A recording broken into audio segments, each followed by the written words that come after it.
खबरों के सिलसिले को आगे बढ़ाते हुए अब रुख करेंगे कोट अदू का। डिप्टी डायरेक्टर मुजफ्फरगढ़ शाहीन मलिक का गवर्नमेंट एसोसिएट कॉलेज कोट अदू का अचानक दौरा।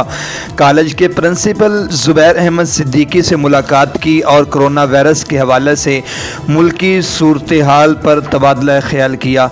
मज़ीद इस पर रिपोर्ट करेंगे बाकर हुसैन। जी बिल्कुल, डिप्टी डायरेक्टर मुजफ्फरगढ़ शाहीन मलिक का गवर्नमेंट एसोसिएट कॉलेज कोट अदू का अचानक दौरा।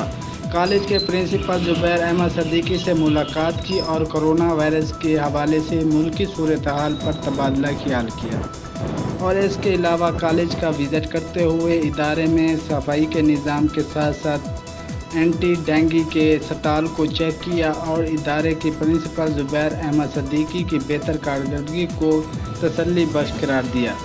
इस मौके पर कॉलेज के principal Zubair Ahmed Siddiqui, vice principal Vaid Bakhsh Anjum और प्रोफेसर सैयद ताहिर शाह गिलानी समेत प्रोफेसर सुल्तान महमूद भी मौजूद थे। जी।